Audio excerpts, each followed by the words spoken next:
राधा स्वामी, राधा स्वामी दयाल की दया, राधा स्वामी सहाय, राधा स्वामी। प्यारे साध संगत जियों, मुख्य करके सेवादार भाइयों बहनों, दूसरे सत्संगी तथा नए सत्संगी जो भी सत्संग लाभ के लिए उपस्थित हुए हो। वैसे तो आज सेवा का दिन है, लेकिन सेवादारों का सत्संग आज ही होता है। शांति से बैठ के सत्संग का लाभ उठाएं। प्रथम चीज है सेवा की। संत मत ने सेवा पे जितना बल दिया, जोर दिया, उसका कारण है कि इंसान में सबसे ज़्यादा अभिमान होता है कि मैं बड़ा हूँ, मैं अमीर हूँ, मैं ऊंचे घर का हूँ, मैं ये काम क्यों करूँ, मुझे इज्जत मिलनी चाहिए, मुझे मान सम्मान मिलना चाहिए। तो ये चीज़ें सत्संग में, संगत में नहीं चलती। ये तो हम आभारी हैं सिख गुरुओं के, जो श्री गुरु नानक साहब से शुरू होके 10वें गुरु गोबिंद सिंह तक उन्होंने इस चीज़ को मुख्य रखा, सेवा को। और उन्होंने अपनी संगत में दो चीज़ों का बहुत बढ़ चढ़ के प्रचार किया कि संगत और पंगत।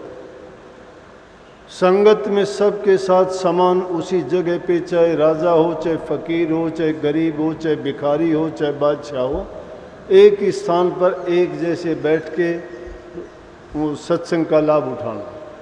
और पंगत एक ही जगह पे बैठ के सब भोजन लेना।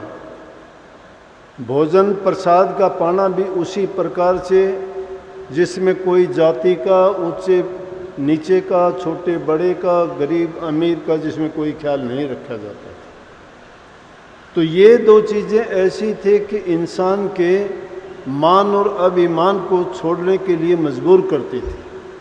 और यही नहीं कि जो ऊंचे बड़े अमीर या ज़्यादा जो बड़े लोग थे वो भी इस चीज़ को मानते थे कि ऐसे एक समान व्यवहार को देख के उनको बड़ी प्रसन्नता होती थी।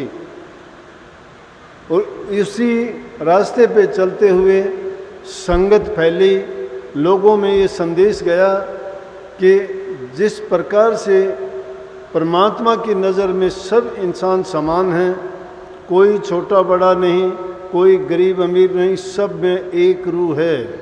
और उसके लिए कहा भी, सब में ज्योत ज्योत है सोए, तिसके कारण सब में चांदन होए। वो ज्योति सब में समान है। एक बूंद से सब जग उपजा, को भले को मंदे, कि एक ही बूंद से सब पैदा हुए हैं, तो उनमें कौन नीचा है, कौन बड़ा है, कौन छोटा है। जब समान है तो फिर हम में ये दूरी, ये असमानता, ये एक दूसरे के प्रति छोटे बड़े की भावना भी नहीं होनी चाहिए।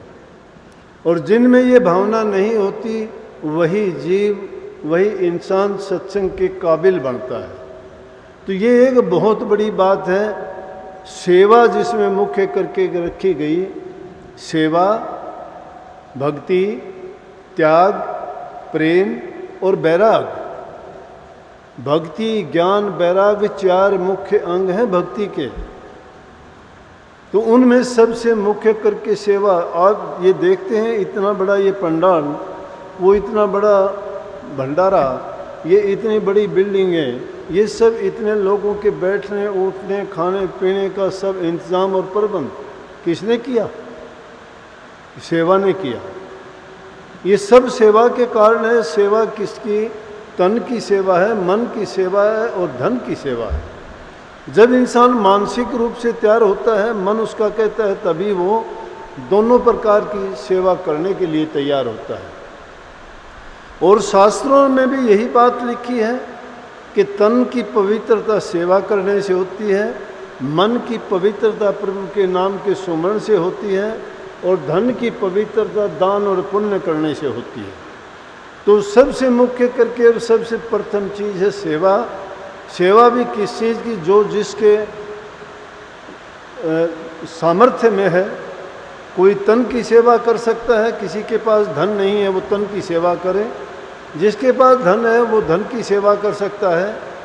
और दोनों चीज़ें, जिसके पास धन भी नहीं है और जिसके पास तन भी कमज़ोर है, लेकिन मन तो सबके पास है, अपनी मानसिक क्षमता को, अपनी सोच को, अपने ख्यालात और विचार को पवित्र बनाए, शुद्ध बनाए, और जो जो अपने मन में जैसे संकल्प उठाएगा उन विचारों को, उन संकल्प को जो भी शक्ति मिलेगी वही सपना साकार हो जाता है। आज ये जो देखते हो ना, ये ना मेरा सपना था ना और किसी का नहीं। हम जिनका अवतरण दिवस मनाने जा रहे हैं उन्होंने एक बार नहीं अनेकों बार सुनी ये बातें। एकांत में भी कभी कभी अकेले होते थे तो बहुत बताते थे कि मेरा मन ऐसा है कि बड़े बड़े आश्रम बने, बहुत भंडारे चलें, बहुत संगत आए, बड़े बड़े सत्संग हों। ये सपना उन्होंने देखा था। और ये थी वैचारिक के सेवा, ये थी मानसिक मन की सेवा। जो इंसान सच्चे मन से कोई भी विचार करता है, सोचता है, और वो सोच अगर किसी के खिलाफ नहीं है, अगर किसी को नुकसान देने वाली नहीं है, तो निश्चित रूप से वो फलीभूत होती है। ये ना कोई भरम पाल लेना कि तुम अगर चाहो कि किसी का अनिष्ट करने के लिए मन में कुछ सोचोगे। भक्ति करते हुए अगर आपने ऐसा सोच लिया कि निश्चित रूप से आप कर जाओगे, किसी को नुकसान मिल जाएगा, लेकिन आपने कुछ जमा पूंजी जो की थी, चाहे वो सुमरण के माध्यम से की, चाहे वो ध्यान अभ्यास के माध्यम से आपने की, चाहे वो कोई धन की सेवा करके आपने की, लेकिन किया क्या आपने? किया कराया सब इस प्रकार से बर्बाद कर दिया जिस प्रकार से कोई जुआरी अपनी जमा की हुई पूंजी को जुए में हार जाता है। क्योंकि हमने उस नाम की कमाई थोड़ी बहुत की, लेकिन वो किस चीज़ में लगाई? किसी दूसरे के बुरा करने में। बुरा करने में लगाई, क्या मिला? अगर वही कमाई किसी अच्छे काम में, नेक काम में लगाते तो वो उसी प्रकार से फायदा करते जिस प्रकार से किसी व्यापारी आदमी को अपनी पूंजी का व्यापार करने के लिए सही तरीके से प्रयोग करता है तो उससे 1000 गुना लाभ उठा लेता है। इसीलिए अपने मन के अंदर शुद्ध और पवित्र विचार रख के गुरु के दिए हुए नाम का अगर सच्चे मन से सुमरण करते हो, अभ्यास करते हो, चिंतन भी करते हो, ज़्यादा ध्यान की बात नहीं, ये तो हर इंसान कर सकता है। उससे हमारे ख्याल और विचार पवित्र होंगे, और जिसके ख्याल और विचार पवित्र हैं, समझो कि उसने अपने जीवन का, अपने हर श्वास की कीमत का लाभ उठाया है। नहीं तो कबीर साहब ने इस जीवन के एक एक पल का मूल्य गिना दिया, बता दिया उन्होंने कि अरे भोले बंदे, समझवान है, ज्ञानवान है, सबसे उत्तम चोला आपको मिला है, और फिर आप सोच विचार नहीं करते। कहीं उन्होंने कि ढोल बजा के कहने की ज़रूरत नहीं है, कहता हूँ कह जात हूँ, काहे बजाऊँ ढोल, सांसा खाली जात है 3 लोक का मोल। कि ढोल बजा के कहने से ज़्यादा सुनाई नहीं देगा। जो समझवान होते हैं वो इशारे से ही समझ जाते हैं। उससे कम बुद्धि वाले होते हैं वो 2-4 बार के सुनने में समझ जाते हैं, और भी जो मंद बुद्धि के हों 10-20 बार में समझ जाते हैं। और जो बिल्कुल ही मूर्ख, जिन्होंने अपने जीवन को ही समझो कि किसी यमराज के हवाले कर दिया, वो तो चाहे ज़िंदगी भर उनको समझाते रहो तब भी नहीं समझना उन्होंने। वो बैल के बैल हैं, बिना बुद्धि के इंसान रूप में ढोर हैं वो। जो इंसान अपना फ़ायदा और नुकसान नहीं सोच सकता। अरे संत आते हैं, किस प्रकार से ऊंची आवाज़ में, किस प्रकार से अपना पूरा समय देके इन जीवों के कल्याण के लिए अपनी बिना परवाह किए अपना तप करके, त्याग करके, सब चीज़ पर कंट्रोल करके तुम्हारे लिए वो सार वस्तु निकाल के, जिस प्रकार से तुम घर में दूध को जमा के गर्म करके और उसको मधानी से उसका मंथन करके मक्खन निकालते हो, उसी प्रकार से संतों ने भी इस जीवन के सार को निकाल के खुद कमाई करके और वो दौलत आपको बिना किसी मूल्य के देते हैं। और हम उसका मूल्य समझते नहीं, जानते नहीं। हम उसके, क्योंकि हमारा भाग्य, हमारा कर्म खोटा, हम अपने नसीब में ये चीज़ें लेके नहीं आए। लेकिन संत नसीब को बदलते हैं, वो लिखते हैं। लिखवाने वाला चाहिए। जो अपने नसीब को खुद बर्बाद करना चाहता है तो उसको दूसरा कौन लिख के दे देगा? कौन उसके जीवन को सुधार देगा? First deserve then desire. पहले उसके लिए पात्र बनना पड़ता है। अपने अंदर वो योग्यता, क्षमता पैदा करो, अपने को तैयार करो उस चीज़ के लिए कि मुझे ये चीज़ चाहिए। और उसके लिए जब तुम तैयार होगे, मन, वचन और कर्म से पवित्र बन के जब तुम उस रास्ते पर चलोगे, तो दुनिया की कोई ताकत नहीं कि आपको अपने उद्देश्य से भटका दे या रोक दे। जो डगमग लोग होते हैं वो भटकते हैं रास्ते से, जो लालच और लोभ के गुलाम होते हैं वो गिर जाते हैं, वो रास्ते से छूट जाते हैं। वो छोटी मोटी बातों से कोई उसको कुछ कहता है, कोई कुछ कहता है, कहने वाले कहते हैं। लेकिन जिनको अपनी पड़ी है, जिनको चिंता लगी है, जिन्होंने जीवन के राज को समझ लिया है, उनको ये चिंता नहीं करनी चाहिए। इंसान तो सोचता है कि मैं धोखा नहीं करूँगा, मैं छल कपट बेईमानियाँ नहीं करूँगा, तो मुझे शायद भूखा मर के मर जाना पड़ेगा। गलत बात। मलूकदास ने कही है, अजगर करे न चाकरी रे पंछी करे न काम दास, मलूका यूं कहर सबका दाता राम। अरे सबका मालिक जो सबको देता है, वो कहते हैं अजगर क्या कोई नौकरी करती है क्या? बड़ी बड़ी अजगर हैं, लेकिन वो ना हिल सकती हैं, ना चल सकती हैं, ना हाथ हैं, ना पैर हैं, ना उनका कोई और कारोबार है। वो उनका भी पेट भरता है वो मालिक। पत्थरों में फोड़ के देखो कि कीड़ा निकलता है। वो कहते हैं कि हवा और पानी नहीं मिले तो जीव मर जाता है, लेकिन उस पत्थर के भीतर भी उस कीड़े को जो जिंदा रखने वाला है, क्या हमें वो भूखा मर जाने देगा? लेकिन इंसान की बुद्धि जब खराब हो जाती है तो उसको समझाना भी बड़ा कठिन हो जाता है। ये मूर्खों का काम है। तो दास मलूक कहते हैं कि जब उस अजगर को भी पेट भरता है, उसका भी पेट भरने के लिए उसका वो इंतज़ाम और प्रबंध करता है, उसको जिंदा रखता है। और पंछी भी कोई काम नहीं करता, उसको एक ही दाने की ज़रूरत पड़ती है, उसको भी देता है। और ये वो मलूकदास जी है, उसको कब ये शिक्षा मिली? कहते हैं कि एक बार एक किसी जगह पे ठहरे हुए थे मलूकदास जी, और उसी जगह जाके ठहरे, और उसी जगह पे एक महात्मा रहते थे। पूरी रात महात्मा तो राम राम सीताराम ओम शांति, राम राम ओम शांति, राधे श्याम राधे राधे राधे राधे पूरी रात करता रहा। जब वो तो पूरी रात सुमने, महात्माओं का तो यही काम है। कोई भी काम होगा तो वो तो अपनी जो भी उनका है उसमें अपने मन को लगाते हैं। काम करते हुए भी कहेंगे कि अपना राम ये करेगा, अपना राम खाना खाएगा, अपना राम सोएगा, अपना राम जाएगा, राम राम राम राम, अरे ये क्या कर दिया, राम राम, अरे ऐसा कर, राम राम। क्योंकि उनका सुमरण जब यही होता है। हम तो भटके से, भूले से भी नाम नहीं लेते। एक आदमी बोलता है, सारे ऐसे जैसे सोए पड़े हैं, उनको पता ही नहीं क्या बोल रहा है इसमें। क्यों? कभी उसे नाम का चिंतन नहीं, सुमरण नहीं करते, याद नहीं करते आप। ये आपके हालात बताते हैं, आपकी जो शारीरिक भाषा है वो बताती है कि आप नाम का सुमरण भी नहीं करते।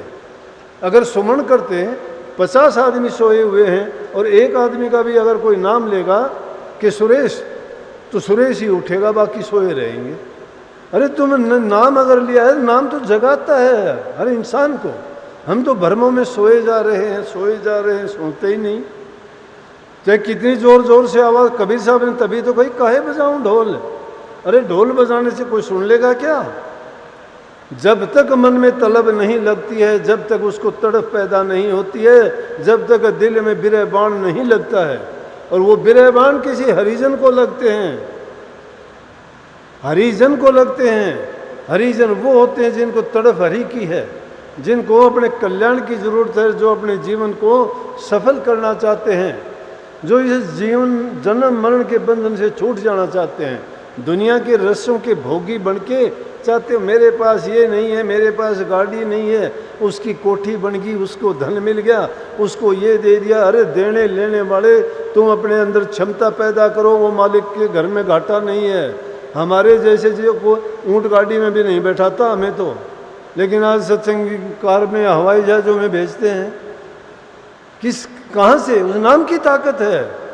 गुरु ने वो शक्ति दी, उस नाम में वो ताकत तुम्हें भी मिल जाएगी, लेकिन तुम उसके साथ धोखा करते हो, बनावटीपन से, बाहर से तुम बने हो, तुमने उनको माना नहीं है।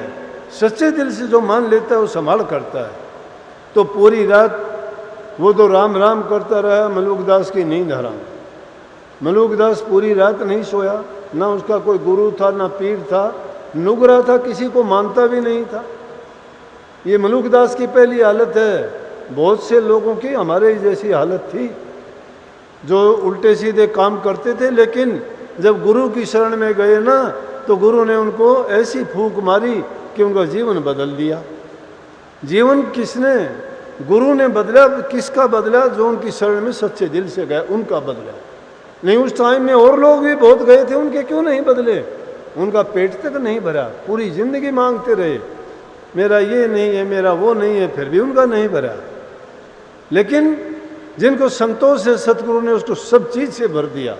संतोष में सब कुछ आता है, और उनके संतोष के सामने सब धन धूल और मिट्टी के समान है, कोई मायने नहीं रखते।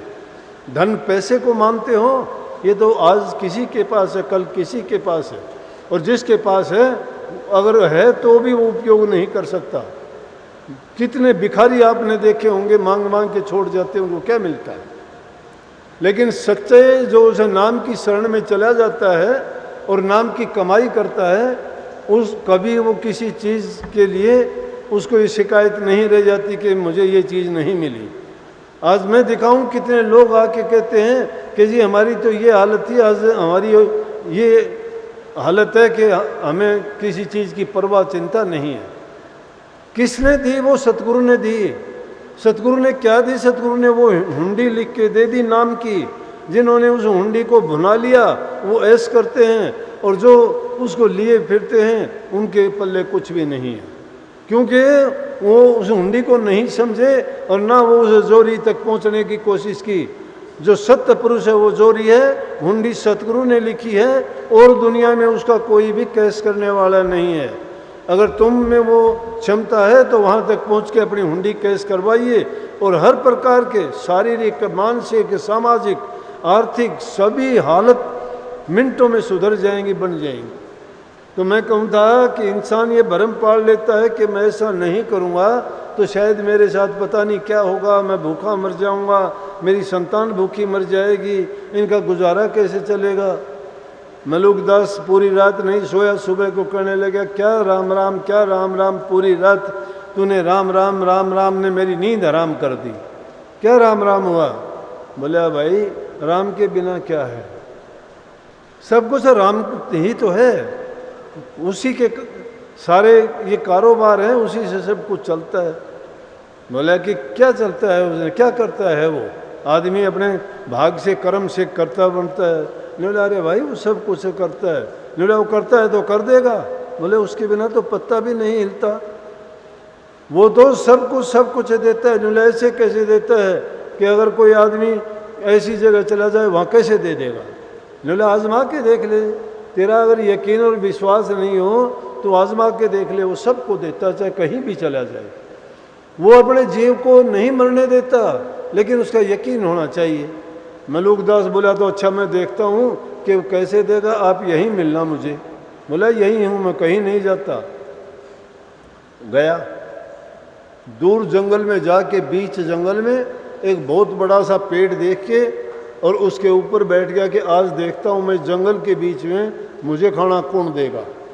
मीलों तक कोई घर नहीं, गांव नहीं, आदमी नहीं, आदमी की जाति नहीं, देखूंगा मेरे पास खाना कौन लेके आएगा। वो महात्मा ने तो कह दिया कि वो सबको देता है और चाहे वो कहीं भी हो, पाताल में छिप जाए वहाँ भेज देता है। आज देखूंगा, ऐसा विचार करके उसे पेड़ की टहनियों में छिप के बैठ गया। बहुत ऊंचाई पे जाके, बहुत गहरा बड़ा पेड़ था बरगद का। क्या देखता है कि 2-3 घंटे के बाद वहाँ पे व्यापार करने वाले बंजारे लोग आते थे, वो आए। वो कहने लगे अभी बहुत हारे थके हुए हैं। उन दिनों में अनाज का ले जाना लाने का व्यापार का काम करते थे, बैलों पे उन्होंने सामान लाद रखा था।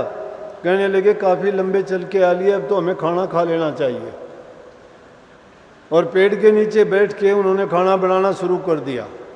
कोई लकड़ियां लेके आया, किसी ने आग जलाई, किसी ने आटा बनाया, किसी ने सब्जी। और सब जब उनकी तैयारी पूरी होगी, खाना बन के तैयार हो गया और वो खाना खाने के लिए तैयार होने ही वाले थे, इतनी देर में क्या सुना कि घोड़ों की टापों की आवाज़ सुनी। और जब वो आवाज़ सुनी तो एक आदमी ने कह दिया कि डाकू आगे चलो, भागो यहाँ से, नहीं तो लूट लेंगे। वो सब का सब बना बनाया खाना वहाँ से छोड़ के और वो भाग लिए। जब डाकू वहाँ से पीछे जाए, उन्होंने देखा कि वाह, मालिक भी क्या नौला खेल करता है, हमारे लिए खाना एकदम गर्मा गर्म किसने बना के तैयार कर दिया, ये तो अभी ताज़ा है।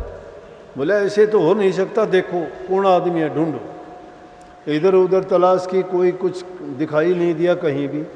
अब मलूकदास ऊपर बैठा हुआ पेड़ पे देखता है सारी चीज़ों को। उन्होंने इधर उधर देखा, एक आदमी की नज़र पड़ी, कहने लगे नीचे आ। उसने सोचा मारा गया, आप ये डाकू अब नहीं छोड़ेंगे। बोले नीचे आ। बोले खाना तूने बनाया? बोला ना, मैंने नहीं बनाया, मैं तो इस तरह से आया था आजमाने के लिए, और मैं तो बेकार में फंस गया, मुझे आप जाने दीजिए। ला ना, बैठ यहाँ, ये खाना तूने बनाया है।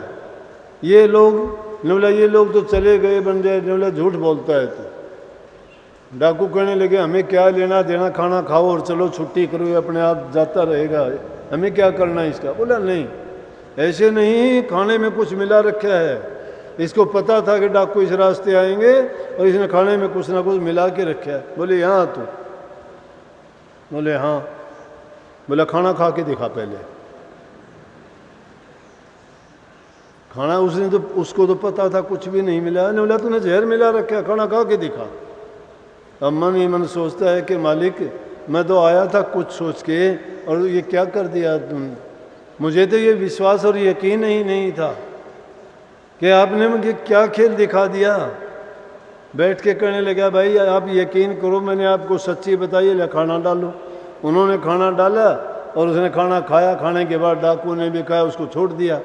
आके महात्मा के पैर पकड़े और पैर पकड़ने के बाद कहने लगा मुझे भी वो चीज़ दे दो जो राम राम आप करते हो, राम राम का तरीका मुझे भी सिखा दो, जिसके कारण मुझे भी ये ज्ञान हो जाए कि वो मालिक में विश्वास और श्रद्धा हो मेरी, कि किस प्रकार से वो अपने जीवों को संभालता है, किस प्रकार से उनकी रक्षा करता है। मुझे यकीन नहीं था, मेरे साथ ये हालात गुजरे। बोले कि अब तेरे को यकीन हो गया ना कि वो सब का पेट पालता है, सबको देता है, तो इंसान की ये चिंता व्यर्थ है कि मैं अगर ऐसा नहीं करूँगा तो ऐसा नहीं होगा। हम तो आगे तक की बातों को सोच के करते हैं कि मैं ये कर दूं, मैं वह कर दूं। अरे पल का भी भरोसा नहीं है, आगे की कहाँ सोचते हो। जो कुछ हमारे हाथ है, जो हम कर सकते हैं वो अभी कर सकते हैं, और इस चिंता में कि आगे क्या होगा उसको सोचते सोचते इसमें हम उल्टे सीधे कर्म करके पाप का भार लदा लेते हैं। संतों ने इसीलिए कहा है कि जब तक जीवन है, ये जब तक श्वास है इस शरीर में, तब तक उस मालिक का सुमरण करो, भजन करो, उसका अभ्यास करो। और हमारे संत मत में उसके 3 ही तरीके बताए हैं, और सबसे पहला तरीका है नाम का सुमरण करना। उस सुमरण के लिए आपको ज़्यादा कुछ करने की ज़रूरत नहीं। नाम जो आपको बताया गया है उसको बार बार याद करने का है, लेकिन याद करने का भी ये तरीका है कि जब शुरू में उस नाम को याद भी नहीं रख पाओगे, वो उस नाम के याद करने को सिमरन को जाप कहते हैं। जाप करना, जप करना, बार बार उसको रिपीट करना, और उसको रिपीट करने में हम अपनी जबान से करेंगे। जबान से जब करेंगे तो धीरे धीरे करके वही चीज़ हमारे अंदर समा जाएगी, रोम रोम में रम जाएगी। जब वो अभ्यास करते करते नाम का सुमरण अपने आप ही वो जाप करते करते वो अजपा जाप बन जाएगा। कुछ दिन के बाद में हम ख्याल भी नहीं करेंगे, आप कुछ भी देखते रहना, कुछ भी करते रहना, आपके अंदर में अपने आप ही वो अजपा जाप बन जाएगा। और वो अजपा जाप ही फिर क्या होगा, फिर वो उससे भी अगली जो उसकी स्टेज होगी, नाम का सुमरण बताता हूँ, उसका अगला दर्जा क्या होगा कि आप चाहे खाते रहो, पीते रहो, सोते रहो, जागते रहो, सपन की अवस्था हो। तीन अवस्था है हमारी, जागृत की, सपन की और सुषुप्ति की। तीनों अवस्थाओं में वो अनहद का नाम चलता ही रहेगा, वो रुकता नहीं है। जिस प्रकार से हृदय की धड़कन चलती है, उसके साथ साथ वो उसी प्रकार से धड़कता रहेगा। उसको कबीर साहब ने बड़े सुंदर ढंग से ये कहा कि जाप मरे, जाप मरे। इसका मतलब जाप कुछ दिन पक्का होने के बाद में खत्म हो जाता है।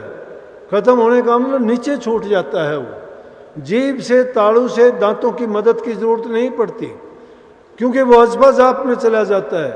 अजपा जब बन जाता है तो कहते हैं कि जाप मरे और अजपा मरे। उसके बाद अजपा जाप भी नहीं रहता, उससे वो भी छूट जाता है, नीचे के दर्जे का नीचे रह जाता है। जाप हम करते हैं जिह्वा से, स्थूल शरीर से।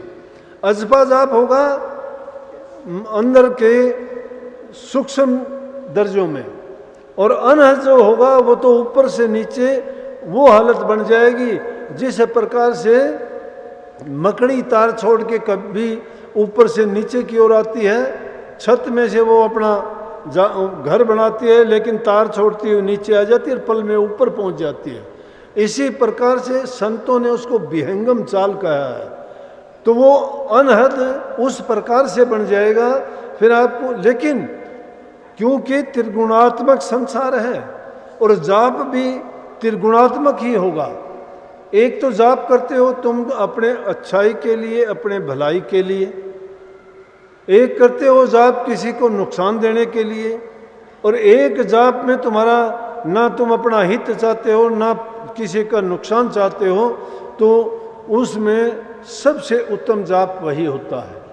तो संत कहते हैं कि इस श्वास की क्रिया को खाली ना जाने दो।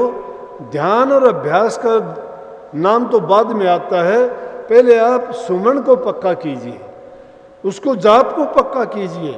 पहले जाप जब पक्का हो जाएगा तो जाप को करते करते बाद में अजपा में, अनहद में अपने आप चले जाओगे। आपको कोशिश करने की ज़रूरत नहीं, इन बताई बातों पर चलने की ज़रूरत नहीं। पहले दर्जे पे ही आप जब बात को समझ जाओगे, मन की एकाग्रता और स्थिरता जब हो जाएगी नाम में, जब तल्लीन हो जाओगे, उन दर्जों में अपने आप जाएगा। अगर कोशिश करके जाओगे तो ख्याली भक्ति होगी, वो बनावटी होगी, वो वास्तविकता नहीं।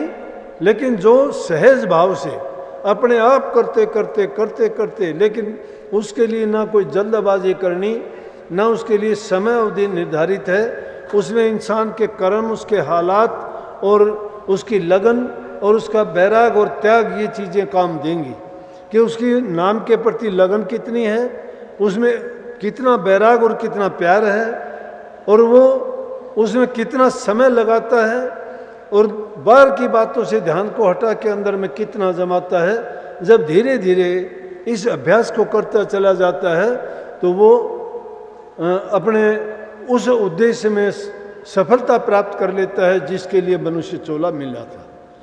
इसलिए ज़रूरी चीज़ें तो ये हैं, लेकिन वो चीज़ हमारे किसी कार्य में बाधा नहीं डालता। संतों ने गृहस्थियों के लिए ये नाम का सहज योग और सहज तरीका बताया कि हमारे किसी भी प्रकार के काम में कोई बाधा नहीं है। घर के काम करो, शरीर के सभी ज़रूरतों के मुताबिक काम करो। जो ज़रूरत से ज़्यादा काम कोई भी करोगे वही आपको दुख देगा।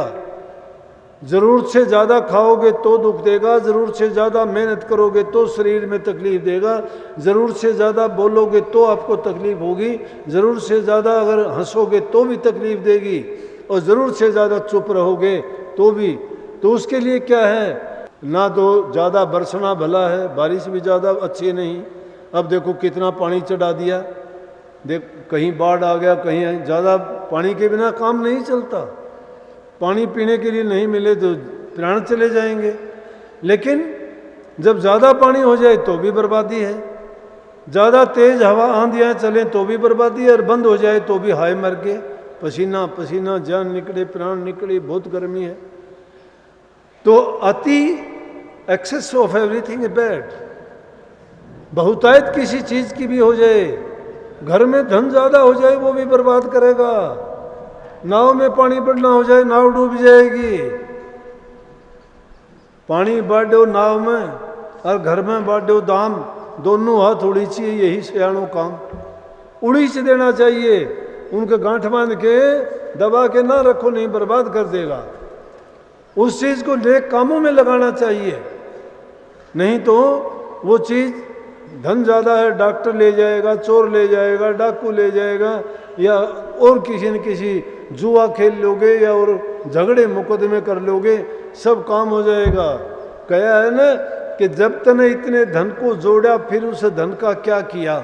धन के मद में अंधा होके दुनिया में अन्याय किया, झगड़े बाजी किए, मुकदमे गरीबों को तरसाए दिया। पुण्य में पैसा लाया कोनी, तू किसने बहकाए दिया।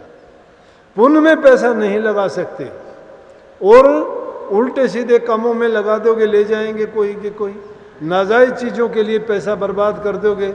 आज बर्थडे पार्टी है बच्चे की, आज शादी की पार्टी है, आज मेहमान आते हैं, कितना खाना बेकार जाता है। कई जगह ऐसी शादियों में मुझे जाने का अवसर मिला, वहाँ देखते हैं इतना खाना बर्बाद होता है। हमारे देश के लोग भूखे मरते हैं, उनको खाने के लिए रोटियां नहीं हैं, और वहाँ देखो पैसे वाले उसकी इतनी बर्बादी करते हैं कि पूछो ना। अरे ज़रूरत के मुताबिक कोई भी चीज़ है, उसके लिए कोई मनाही नहीं। शरीर को जिंदा रखने के लिए अन्न की ज़रूरत है, पानी की आवश्यकता है, शरीर की क्षमता है, मेहनत उतनी करो। इंसान सब आदमी का जब तक सामाजिक जीवन स्तर नहीं सही है वो कुछ भी नहीं कर पाता।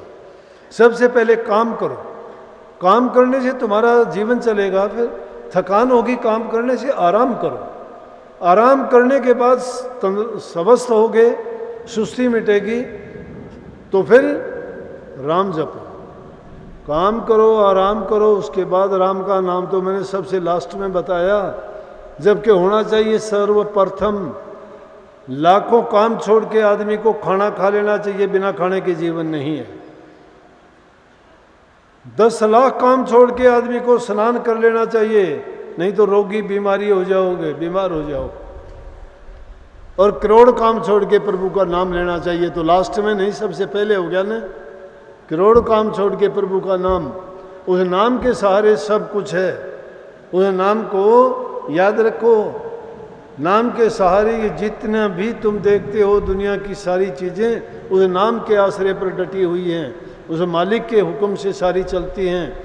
उसके सब चीज़ों का संतुलन उन्होंने बढ़ा के रखा है। इसलिए हमें भी अपने जीवन को संतुलित रखना चाहिए, किसी भी चीज़ की बहुतायत में नहीं फंसना चाहिए, संतोष करना चाहिए। मन में अगर संतोष है, लेकिन सतर्क रहने की ज़रूरत है जीवन में। सतर्क रहने के लिए क्या, कुछ चीज़ों से इंसान को बच जाना चाहिए। जरूरी है बुराई करने से बचना चाहिए, नशे विषय विकारों से बचना चाहिए, किसी की निंदा चुगली से बचना चाहिए। क्यों किसी के लिए बुरा मनाते हो? अगर किसी के बारे में सोचते हो, क्यों किसी को बद्दुआ देते हो? अच्छा बोलो, जबान से मीठा बोलो। मीठा बोलोगे सबको तुम अपना मित्र बना लोगे और आपको भी उससे खुशी होगी और उसको भी खुशी मिलेगी। किसी का अच्छा करके तुम अपने दिल में बहुत गर्व महसूस करोगे कि मैंने नेक काम किया है। परोपकार के समान, परहित समान धर्म नहीं कोई, रामायण का संदेश है। परहित समान धर्म नहीं कोई, दूसरे के हित के समान कोई धर्म ही नहीं है। ये सबसे उत्तम धर्म है। हम तो अपने धर्म को घरों में भी नहीं निभाते। माँ बाप को गंदा मंदा बोलते हैं, घरों से निकाल देते हैं, बुढ़ापे में उनको सहारे की ज़रूरत है, रोटियां नहीं देते हैं, जबान से कुछ का कुछ बोल देते हैं। अरे जिन्होंने तुम्हें अपने मुंह का निवाला दे के अच्छे कपड़े, अच्छी चीज़ें, अच्छे खाना दे के आपको सब कुछ ये जीवन दिया, और उनके बारे में जब हम ऐसा करेंगे तो लानत है ऐसे जीवन पे, ऐसी संतान पे, ऐसी औलाद पे जो अपने माँ बाप की कदर नहीं करते। ये लड़कियां अपने सास ससुर की सेवा नहीं करती। कभी कभी देखने का मौका मिलता है टीवी में, एक दिन मैंने देखा कि एक बहू अपनी सास को थप्पड़ लगा रही है। अरे बूढ़ी औरत, वो बेचारी खाट से हिलने की उसमें हिम्मत नहीं है। तो ऐसे ऐसे बातें जब होती हैं तो कहाँ इंसानियत रह जाती है? इंसानियत तो मर जाती है, कहाँ धर्म रहता है? शर्म आती है वहाँ पे। कर्म और धर्म ऐसी लिए खत्म होते जा रहे हैं, संस्कारहीन होते जा रहे हैं हम। संत महात्मा फकीर शिक्षा देते हैं, सुनते हैं, लेकिन मानते नहीं हैं। सोचते हैं ऐसे ही बोलते हैं ये तो। अरे ऐसे नहीं, इन बातों को अपनाया करो जीवन में। ये जीवन बड़ा उत्तम है, भरोसा नहीं है आज हो कल नहीं रहोगे। इस जीवन को बचाने के लिए पिछले 2 साल में तुम कितने छिपते फिरते थे, घरों से नहीं निकले तुम, अपने मुंह के ऊपर ढाठा लगा के रहते थे, तुमने मुंह तक जबान तक नहीं खोली, तुम अपने यारे पारे रिश्तेदारों तक नहीं मिले। तुम्हें अपना जीवन इतना प्यारा है तो दूसरे के जीवन को तुम क्यों बर्बाद करते हो, क्यों नरक बनाते हो? जियो और जीने दो, दूसरे को भी जीने दो, मत किसी के जीवन में दखल दो। जितना कर सकते हो उनका हित करो, भलाई करो। क्यों किसी का भार लेके जाते हो? नहीं तो इस जीवन में वापस आना पड़ेगा कर्म भोगने के लिए। खोटे बंदे, क्या पता किस योनि में जाओगे, कैसे कैसे दुख भोगने पड़ेंगे। इसलिए ये सर्वोत्तम चोला हमें मिला है इंसान का, और इसको पाके अगर हम नेक कर्म नहीं करते हैं और संतों के बताए मार्ग पर नहीं चलते हैं तो ये जीवन भी हमारा व्यर्थ चला जाएगा। और फिर क्या पता ये अवसर कब आएगा, ये आज का दिन, ये घड़ी इस तरह से हम दोबारा नहीं मिलने वाले। ये बातें दोबारा नहीं सुनने वाले आप लोग कभी भी। ये मौका नहीं आएगा, आज का टाइम निकल गया, याद रख लेना। इसी प्रकार से जीवन भी दोबारा ऐसे नहीं मिलेगा। जो एक ही बार ऐसी चीज मिली है और उसमें सब कुछ करने की छूट मिली है, फिर किस लिए ऐसा करते हो? जो ऐसा करता है पाप का भागी और नरकों में जाता है। अपने जीवन को सोच लेना, ये तो है अब चल जाएगा तुम्हारा, क्योंकि पीछे के तुम्हारे किए हुए कर्म का प्रतिफल है ये कि तुम कुछ अच्छे करके आए थे, इसीलिए इंसान का चोला मिल गया। लेकिन आज जो तुम गलत करते हो इसके लिए तैयार रहना कि तुम्हें जो आगे जीवन मिलने वाला है वो भला नहीं होगा। इसलिए समय के रहते हुए नेक कर्म करो, नेक कर्म करो, बूढ़े बुजुर्ग की शर्म करो, सेवा करो, और दूसरे का जितना कर सकते हो तन से मन से हर प्रकार से उनको सुख पहुंचाने का प्रयास करो। और सब चीज़ करते हुए परमात्मा का नाम हमेशा आपके मस्तिष्क में, आपकी जबान पे, आपके हृदय में और आपके पल पल में याद रहना चाहिए, जिससे तुम रास्ते से ना भटको और तुम्हें याद रहे कि उस प्रभु के सामने जाके मेरे कर्मों का लेखा जोखा हिसाब किताब होगा। इसलिए मैं कोई ऐसा कर्म ना कर जाऊं कि मुझे वहाँ जाके शर्मिंदा होना पड़े। तो बहुत बहुत आप सबको आशीर्वाद, बड़ी कृपा हुई। पूरा समय पर बारिश का चक्कर नहीं रहा। कल को फिर मिलेंगे, सारा दिन दर्शन भी करना, सत्संग भी सुनना, नामदान वाले आए वो नामदान भी मिलेगा। लेकिन रहो प्यार से, सावधानी से, छोटे बच्चों पर निगरानी रखना, वैसे भी दूसरे आदमियों पे निगरानी रखना। कोई चोर उचक्का ठग हो, कभी किसी की तलाशी ले ले, वो तलाशी ना देना, अपनी दबा के रखना। अगर कुछ हो तो जोखम की चीज़ गलती से ले आए हो तो जमा करवा देना, जाते वक्त ले जाना। और नहीं अगर ऐसा करते तो हमारे सामने शिकायत नहीं करना। चेतावनी दे दी हमने, बता दिया कि अपने पानी आने से पहले पहले ही बांध लगा लो ताकि नुकसान नहीं होगा। बहुत बहुत आशीर्वाद। राधा स्वामी।